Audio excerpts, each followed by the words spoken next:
Good morning, everyone. Today we are going to discuss the gates of animals. Okay, yesterday we discussed earthworm, gates of animals.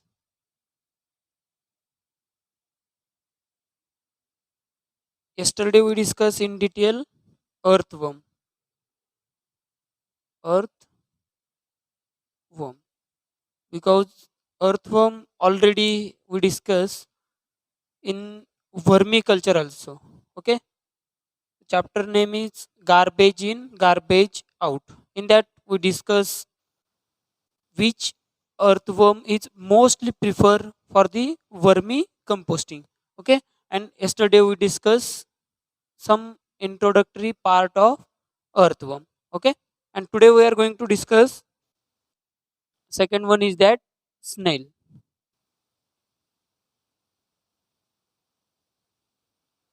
Everyone knows that snail carry one rounded structure on his or her back. आप सभी को पता है कि जो Snell's होती है वो बैक पर क्या करते हैं, एक स्ट्रक्चर कैरी करते हैं वो अपने साथ, लेकिन वो बोन से बना हुआ नहीं है। लेकिन उसका रोल क्या होगा फिर? जैसे कि मान लो हाइबरनाइजेशन प्रोसेस इन द सेंस उसको क्या करना है, अपने बॉडी को प्रोटेक्ट करना है। और कह सकते हो जैसे कि उसको आराम करना हो तो क्या करता है, स्नेल क्या करती है जो भी है उसको पूरा जो भी बॉडी स्ट्रक्चर है, जो एक्सटर्नल स्ट्रक्चर जो भी है वो टोटली शेल के अंडर कवर कर लेती है। और जिसके वजह से जो एक्सटर्नल एनवायरनमेंट के जो अगर बाई चांस कांटेक्ट में आने के बाद जो भी उसको क्या बोल सकते हैं हम, उसको अगर नुकसान होने वाला होता है वो नुकसान से बचने के लिए ये प्रोटेक्टिव की तरह भी काम कर सकती है, ऐसे भी हम कह सकते हैं। ठीक है, तो स्नेल में लिखो the rounded structure, the rounded structure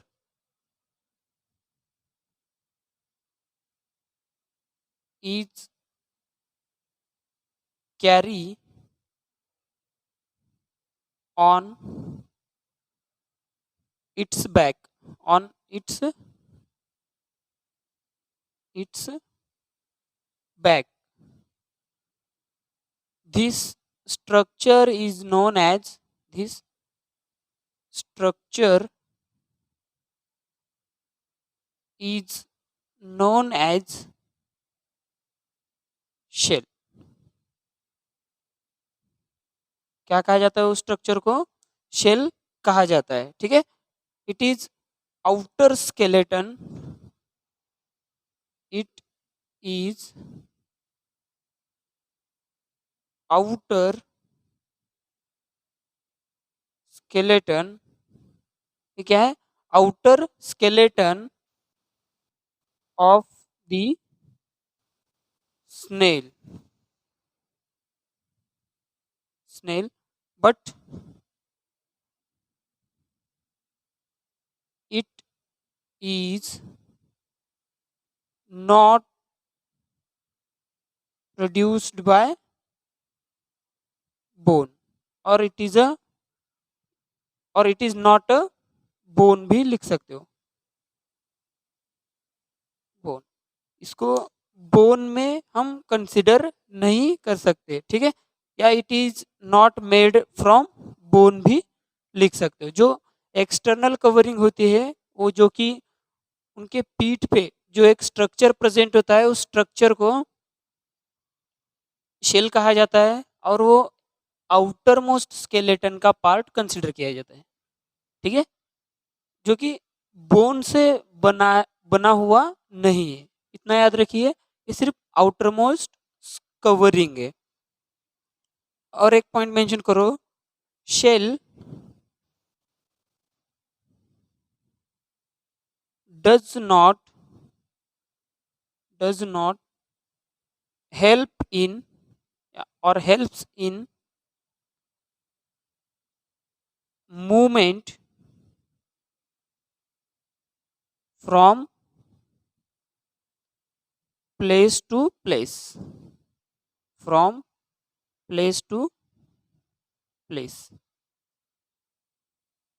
जो भी शेल होता है उस शेल के हेल्प से वो मूवमेंट नहीं करते, आप सभी को पता है ये, ठीक है। वो सिर्फ शेल प्रोटेक्टिव कवरिंग कहकर या प्रोटेक्टिव कवरिंग के लिए यूज किया जाता है, ठीक है। और एक जो कि थिक स्ट्रक्चर आ जाता है शेल्स के बाहर, उस स्ट्रक्चर्स के हेल्प से वो मूव करते हैं, लेकिन मस्कुलर मूवमेंट ही है mostly.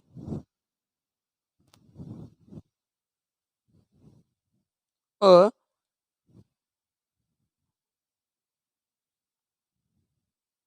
thick structure and head, a thick structure and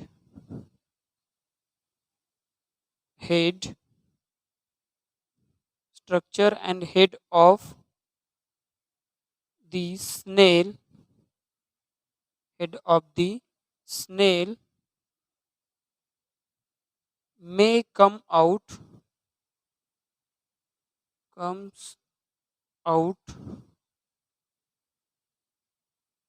of an opening of opening in the opening of the shell. Shell. This is called this is called foots. This is called foot.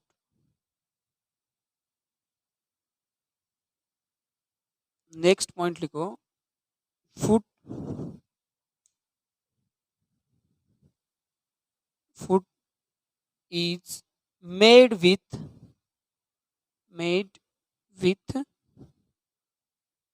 Strong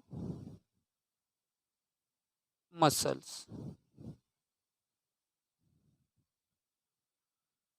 जो कि एक structure present होता है जिसे कि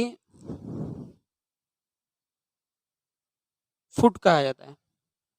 जैसे कि आप सभी को पता है स्नेल अगर है तो जो स्ट्रक्चर जिसके हेल्प से मूव करते हैं उस स्ट्रक्चर को फुट कहा जाता है, और जो कि स्ट्रॉन्ग मसल से बने होते हैं, ठीक है। इसके हेल्प से वो क्या करते हैं, मूव करते हैं। मान लो आपके पास एक स्लाइड है, ग्लास स्लाइड, और आपके पास एक स्नेल है। तो आपको क्या करना है, उस स्नेल को उस ग्लास स्लाइड पे रखना है और उसके इस तरह से अपर साइड में आपको उठा लेना है और उसको ऑब्जर्व करना है। ऑब्जर्व करना है कि मूवमेंट किस तरह की होती है स्नेल में। जो मस्कुलर मूवमेंट है जिसे कि फुट से मूव किए जो करते हैं ना, उसको आपको ऑब्जर्व करना है।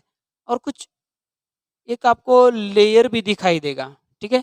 जहाँ से वो मूव करते हैं वो लेयर भी आपको दिखाई देगा एक। ऐसे ऑब्जर्व करने के बाद आपको दिखाई देगा कि वो सिर्फ मस्कुलर मूवमेंट है, ठीक है, जिस जो कि फुट्स के हेल्प से वो मूव करते हैं। जैसे कि आप नेक्स्ट हेडिंग दो, कॉकरोच। नेक्स्ट हेडिंग दो,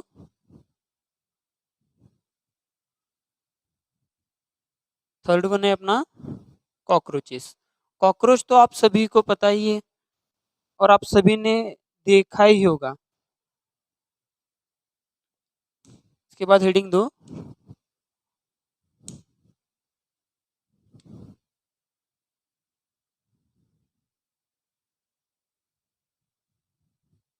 कॉकरोच। अभी कॉकरोच क्या क्या करते हैं आपको पता ही है। वो मूवमेंट भी करते हैं या वॉकिंग भी करते हैं और फ्लाइंग करते हैं, आप सभी को पता है। और क्या करते हैं, क्लाइंबिंग भी करते हैं, ठीक है। आप सबने देखा ही है। एक पॉइंट ही मेंशन करो, कॉकरोचेस या कॉकरोच, कॉकरोचेस ही कीजिए, कॉकरोचेस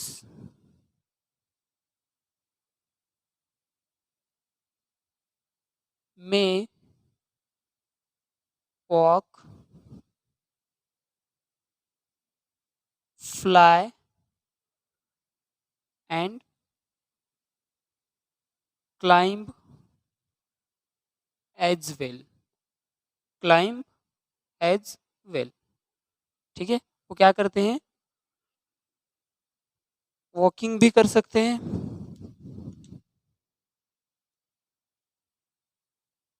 फ्लाइंग भी कर सकते हैं और क्लाइंबिंग भी। ठीक है, उसके बाद और एक पॉइंट मेंशन करो, दे हैव,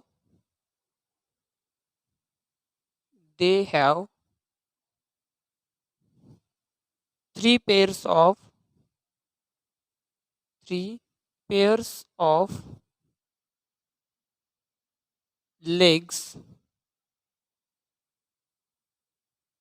लेग्स है तो हेल्प किस लिए करेंगे वो, थ्री पेयर्स, जैसे कि three pairs means,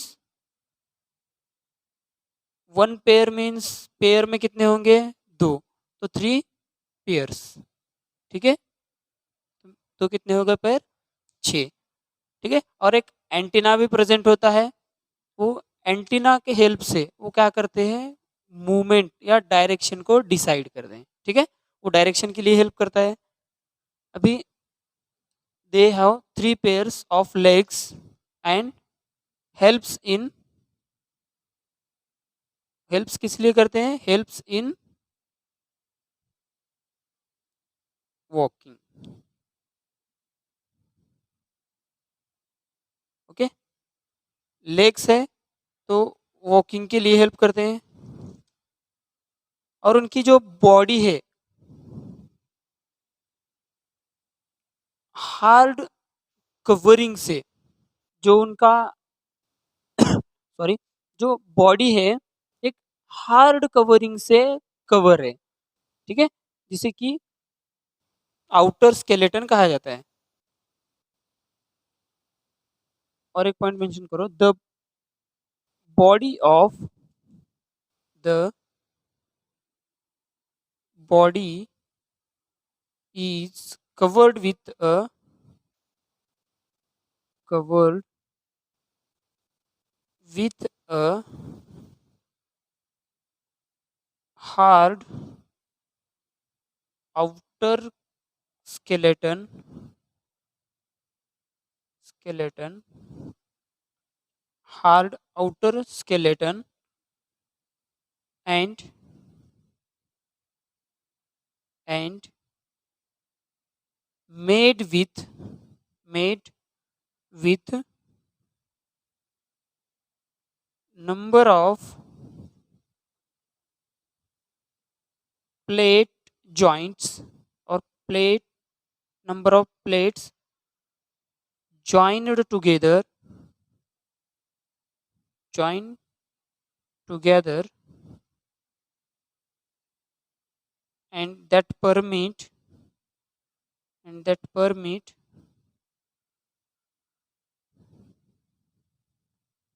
that permits movement। Okay, और वो मूवमेंट के लिए अलो करते हैं। बॉडी एक, बॉडी का जो स्ट्रक्चर है, एक आउटर कवरिंग जो भी होती है हार्ड होती है, जो बॉडी की आउटर कवरिंग होती है हार्ड होती है, जो कि नंबर ऑफ प्लेट्स को ज्वाइन कर कर बनाया जाता है, और वो अलो करते हैं मूवमेंट के लिए। ठीक है, हार्ड कवरिंग प्रेजेंट होती है, इतना याद रखिए। अभी कुछ, अभी हमने यहाँ पे क्या मेंशन किया था, three pairs of legs helps in walking. अभी जो पेयर्स होते हैं जिसमें कि दो विंग्स प्रेजेंट है, तो विंग्स क्या करेंगे, ये फ्लाइंग के लिए हेल्प करेंगे। और एक पॉइंट मेंशन करो, नेक्स्ट पॉइंट उसमें ही मेंशन करो,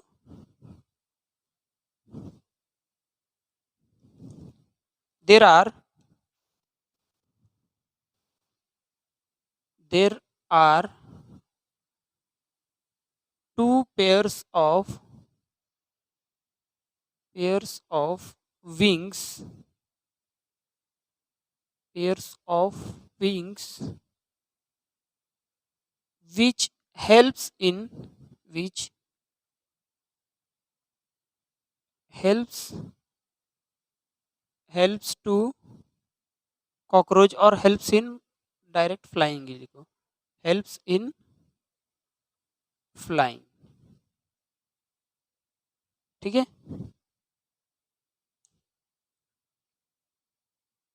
फ्लाइंग जो कि अटैच होते हैं हेड के बैक साइड में. ठीक है, बिहाइंड द हेड साइड भी लिख सकते हो. अभी कितने पेयर्स है? टू पेयर्स मीन्स कितने होंगे wings?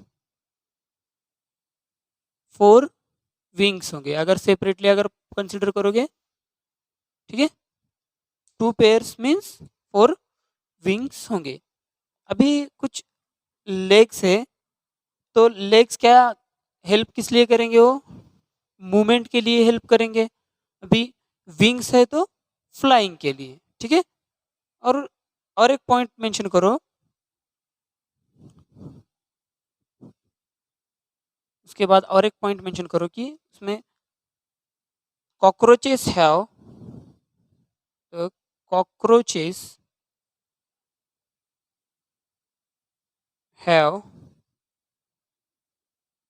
distinct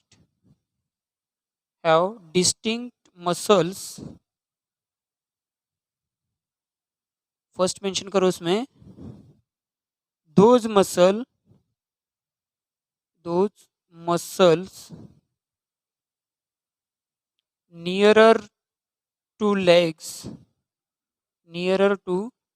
legs helps in walking. और एक हेल्प लिखो the body muscle the body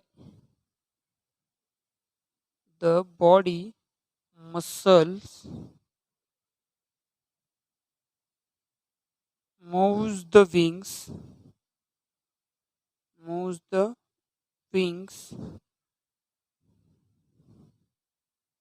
when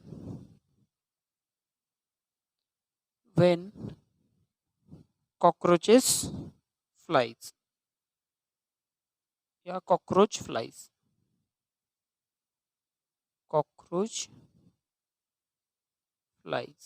अभी 2 टाइप के मसल्स है. ठीक है, डिस्टिंक्ट मसल है. कब मूव करेंगे? जो लेग्स के नियरर प्रेजेंट होंगे, जो मसल्स लेग्स के करीब है, तो मूव कब करेंगे? वो जिस टाइम वो कॉकरोच जो है वॉकिंग कर रहा है, जिस टाइम वो वॉकिंग कर रहा होता है तब वो मूव करेंगे. ठीक है, और जो बॉडी मसल्स है, जो कि बॉडी मसल्स है विंग्स में, जो भी कब मूव करेंगे? ये जिस टाइम वो कॉकरोच फ्लाई कर रहा होता है. ठीक है, उसी टाइम ये मूवमेंट करेंगे, अदरवाइज ये मूवमेंट नहीं करेंगे. ठीक है, तो ये हो गया अपना कॉकरोच. नेक्स्ट लिखो अपना बर्ड्स. बर्ड्स तो आप सभी को पता ही है, जैसे कि वो वॉकिंग करते हैं. सही है, वॉकिंग करते हैं, क्या वॉकिंग भी करते हैं और फ्लाइंग भी. मोस्टली फ्लाइंग के लिए प्रीफर करना चाहिए. अभी वॉकिंग अगर कहोगे, जब वो ग्राउंड पे प्रेजेंट है तभी वॉकिंग करेंगे. ठीक है, तो आपको पॉइंट मेंशन कीजिए जो कि अभी बर्ड्स. फोर्थ पॉइंट है बर्ड्स.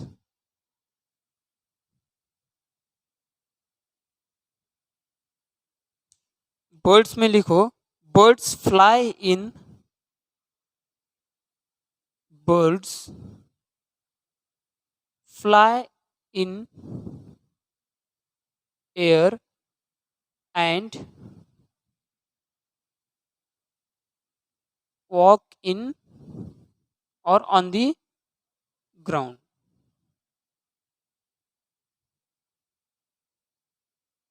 ग्राउंड, ठीक है। अभी ये एयर में फ्लाई करेंगे स्काई में, और ग्राउंड पे जिस टाइम होंगे वो मूव करेंगे by the process of walking, ठीक है। सम बर्ड्स, अभी कुछ बर्ड्स उसमें क्या करते हैं, जैसे कि डक आपको पता है, श्वैन है, जो कि स्विम करते हैं। अभी देखो, some birds like some birds like duck and swan, duck and swan are swim, ठीक है। also swim भी लिख सकते हो, ठीक है। अभी ये स्विमिंग करते हैं, डक और श्वैन,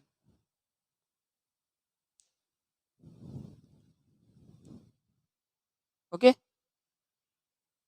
अभी बर्ड्स हमने क्या किया, फ्लाई करते हैं, यहाँ पे मेंशन किए। तो वो फ्लाई करने के लिए उनका बॉडी स्ट्रक्चर ही उसी टाइप का बना होता है। जैसे कि सपोज मान लो आप फ्लाई करने की कोशिश कर रहे हो, तो आपके बोन्स क्या है, हमने डिस्कस किया था कि बोन्स में कुछ मिनरल्स प्रेजेंट होते हैं, ठीक है। मिनरल्स प्रेजेंट होते हैं जिसकी वजह से जो अपने बोन्स है जो हार्ड है, हार्ड है तो क्या होंगे, इनडायरेक्टली वो वेटेड ही होंगे, वजन भी उनका ज़्यादा ही होगा। वजन ज़्यादा होने की वजह से वो क्या, फ्लाई, आप अगर मान लो आप कोशिश कर रहे हो, आपके पास आपने विंग्स वगैरह सभी एडजस्टमेंट किए, और आप सोच रहे हो कि अभी फ्लाई करना है, तो भी पॉसिबल नहीं है, क्योंकि वो जो बॉडी वेट है, बॉडी वेट भी कह सकते हो इनडायरेक्टली, जो कि अपने बोन्स होते हैं वो मिनरल्स से फिले होते हैं, मिनरल्स प्रेजेंट होता है, जिसकी वजह से जो बोन्स है, बोन्स का वेट ज़्यादा है। अभी जो बर्ड्स है, बर्ड्स के बोन्स जो है वो हॉलो होते हैं, जो कि स्पेस होता है उनके बोन्स में। अपने बोन्स में क्या होता है, ह्यूमंस या अदर एनिमल्स में, एक्सेप्ट बर्ड्स के, ओके। तो उनमें जो उनका बोन्स प्रेजेंट होते हैं, बोन्स जो होते हैं हॉलो होते हैं, हॉलो, और हम कह सकते हैं light weighted, hollow and light weighted, okay. Birds, next point लिखो, the birds are fly, the birds are fly because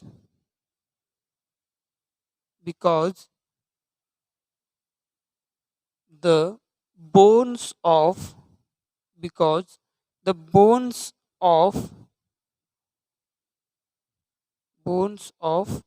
birds are hollow and light, या लाइट वेटेड, ठीक है। इसकी वजह से वो जो बर्ड्स है स्काई में आसानी से फ्लाई कर सकते हैं, ठीक है।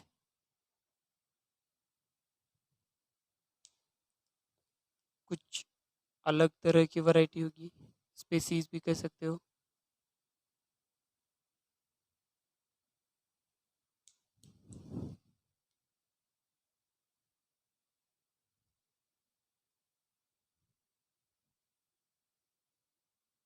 ठीक है, सपोज ये बर्ड्स है, अभी ये फ्लाई कर पा रहे हैं क्योंकि इनके जो बोन्स है, बोन्स किस तरह के हैं, लाइट वेटेड है, ठीक है, हल्के हैं, इसीलिए ये आसानी से क्या कर रहे हैं, फ्लाई कर पा रहे हैं, ठीक है। हॉलो और लाइट वेटेड। अभी और एक लिखो, the there bones are hollow and light weighted, हमने यहाँ पे लिखा। और या और एक पॉइंट ऐसे मेंशन कर सकते हो कि वो उस चीज के लिए उस सूटेबल है। जैसे कि बर्ड्स जो है फ्लाई करने के लिए क्या है, सूटेबल है। जो बर्ड्स का स्ट्रक्चर जो है फ्लाइंग के लिए सूटेबल है, इसलिए वो फ्लाई कर सकते हैं। ऐसे भी हम एक पॉइंट लिख सकते हो। ठीक है, नेक्स्ट पॉइंट लिखो, the bones of hind limb,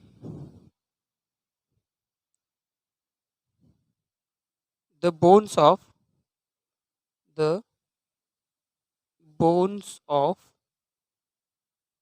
hind limbs are typically for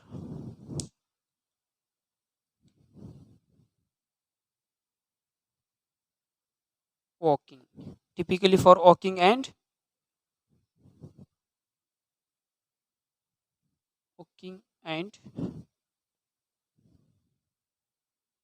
perching। ठीक है, और नेक्स्ट पॉइंट लिखो, while forelimbs are modified as wings, while forelimbs are modified as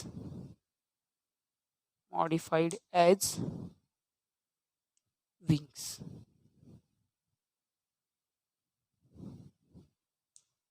okay,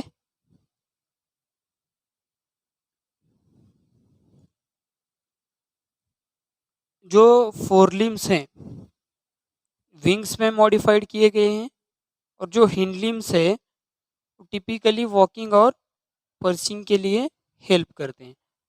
ठीक है, और एक पॉइंट लिखो, the shoulder bones are the the shoulder bones are strong, shoulder bones are strong.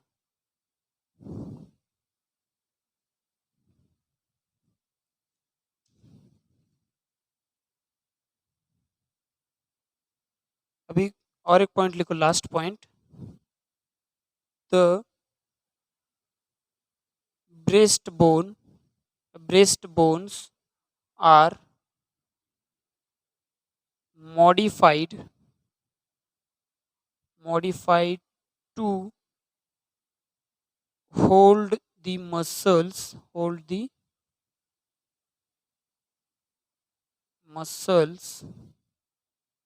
of flight, which are used to move wings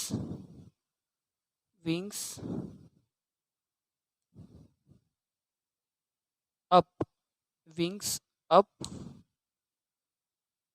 and down, up and down. क्योंकि breast bone से वो इस तरह से मॉडिफाई किए जाते हैं जो कि हेल्प करते हैं विंग्स को अप और डाउन के लिए। और जो शोल्डर बोन्स होते हैं वो स्ट्रांग होते हैं। शोल्डर बोन्स किस तरह के होते हैं, स्ट्रांग। ओके, इतना ही याद रखिए बर्ड्स में।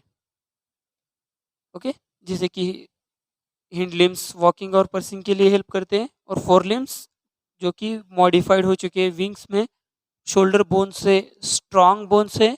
और जो ब्रेस्ट बोन्स थे वो इस तरह से मॉडिफाई हो चुके हैं कि जो कि विंग्स जो है विंग्स को अप और डाउन मूवमेंट के लिए हेल्प करते हैं। ठीक है, ये हो गया बर्ड्स। नेक्स्ट है फिश।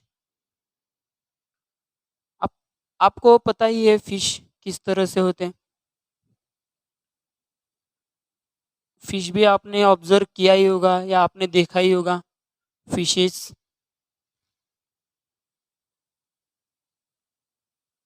नेक्स्ट स्टडिंग दो फिशेस।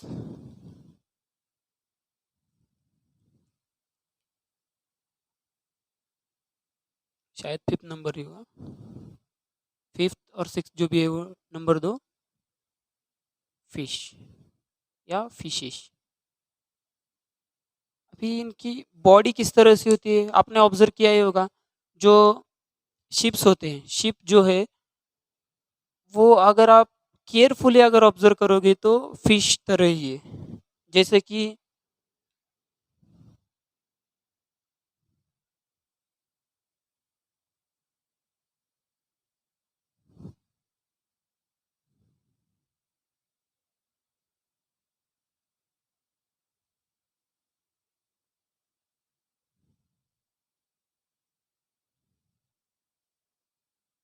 सपोज अभी इस तरह का कंसिडर कीजिए, उतना का एग्जैक्ट तो मैंने नहीं ड्रॉ किया है, लेकिन कंसिडर कीजिए अभी जैसे कि टैपर्स एंड है दोनों भी, बोथ साइड में, जिसे कि स्ट्रीमलाइन बॉडी कहा जाता है। ठीक है, तो एक हेडिंग ये लिखो,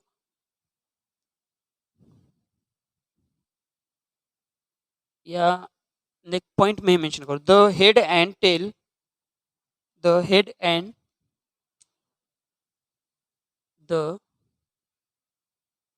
head and tail of fish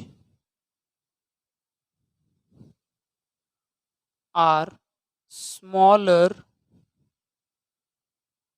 smaller than the smaller than the, या than the भी कह सकते हो, than the middle portion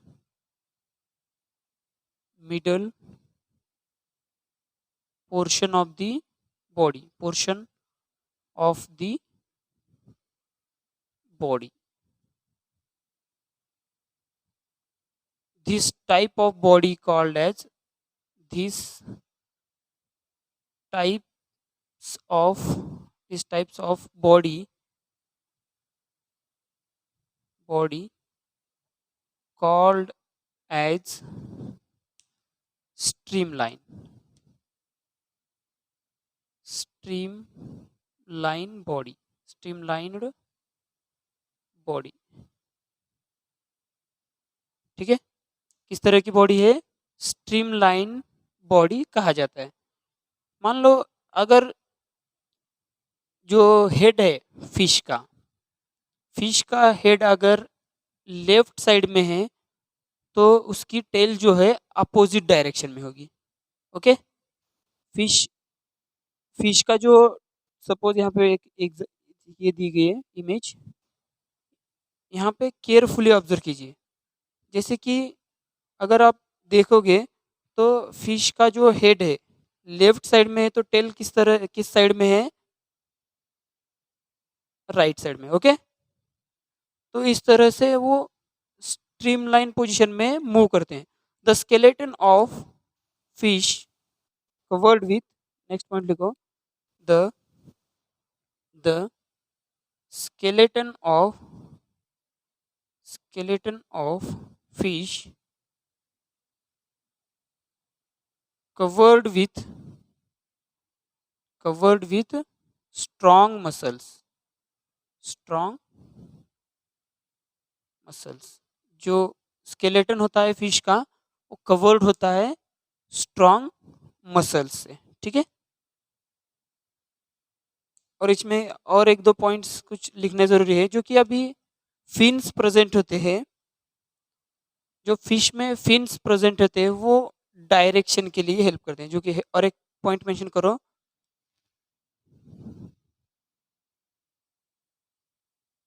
fins are fins are also present,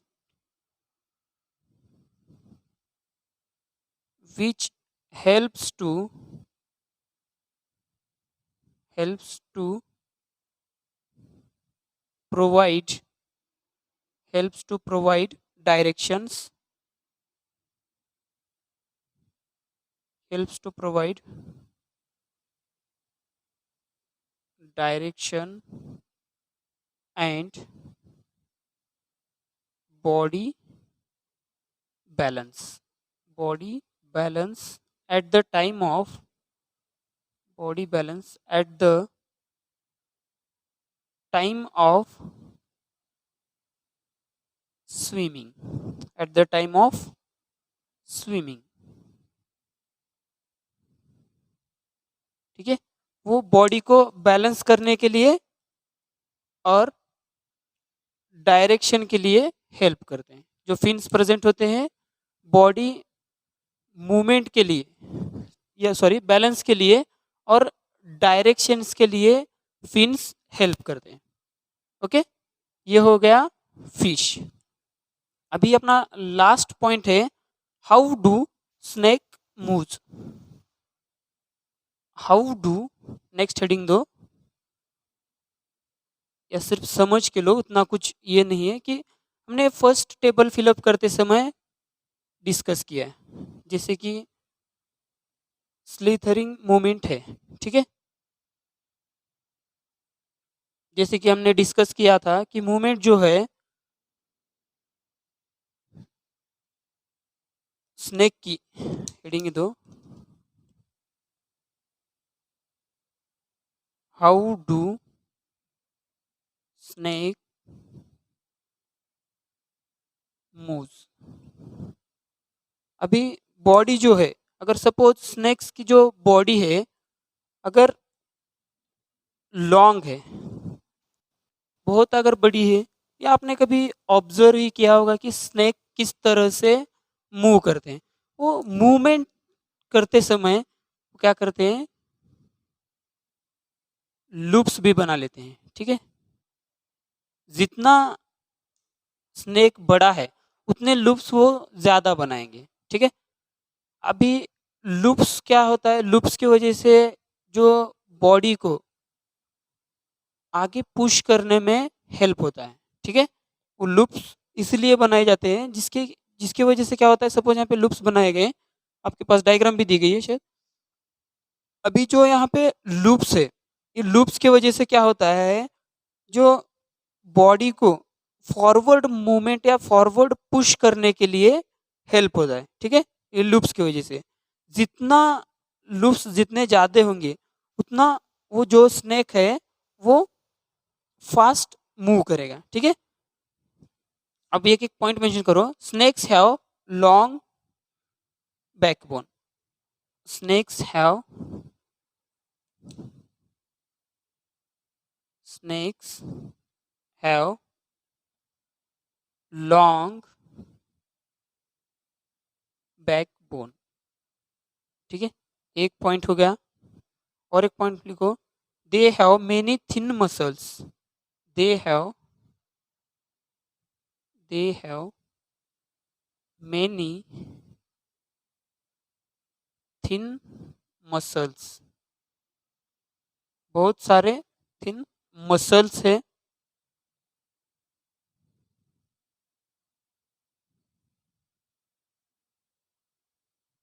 जैसे कि अभी जो पूरा वन एंड से लेकर टॉप या लास्ट एंड तक वो एक जो कि है, जो भी मसल्स है कनेक्टेड होते हैं। ठीक है, वो कनेक्टिव टिश्यू से कनेक्टेड होते हैं। Muscles also interacted.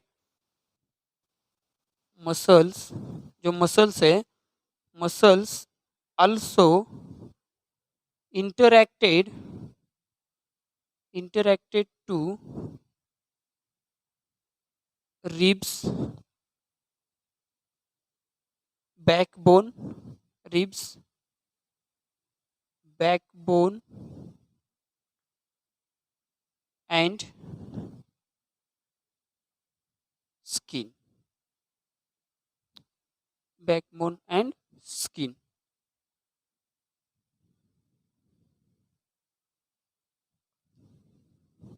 The snake's body, the snake's body curved into many loops which helps to many loops which which helps to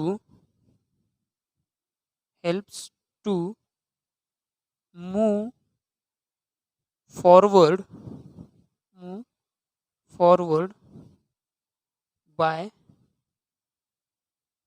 pressing the ground pressing the ground। ठीक है, इतने ही points इसमें mention कीजिए।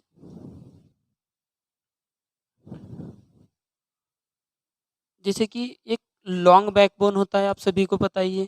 Long backbone होता है, total एक एक ही long backbone होता है और बहुत सारे मसल्स उस पे कवर होते हैं जो कि थिन लेयर है, थिक नहीं होते ज़्यादा सा। और जो कि मसल्स है, जो भी मसल्स है वो कनेक्टेड होते हैं एक, जैसे कि one by one, one is connected to other, one is connected to other, ऐसे पूरा जो कि हेड से लेकर टोटल टेल तक। और उसकी मूवमेंट क्या है, जो जिस टाइम वो मूवमेंट करता है वो कुछ लूप्स को फॉर्म करता है। लूप्स को फॉर्म होने की वजह से क्या होता है, जो कि बॉडी को फॉरवर्ड पुशअप करने में हेल्प होती है, जो कि प्रेशर अप्लाई होगा और क्या होगा, फॉरवर्ड मूव आसानी से करेगा। अगर लूप्स अगर फॉर्म नहीं होते, एकदम सपोज स्ट्रेट ही है, तो उसको बॉडी को, जो भी उसकी टोटल बॉडी है, उसके बॉडी को फॉरवर्ड पुशअप करने में थोड़ी प्रॉब्लम आएगी। इसकी वजह से वो लूप्स बना के मूव करता है। इसलिए मूवमेंट किस तरह की है, ठीक है, मूवमेंट इज स्लेदर, ठीक है, स्लेदरिंग मूवमेंट है। ओके, इस तरह से हमने कुछ गेट्स ऑफ एनिमल्स डिस्कस किए हैं। ओके, इस तरह से ये चैप्टर खत्म हो गया। थैंक यू, मिलते हैं नेक्स्ट लेक्चर में।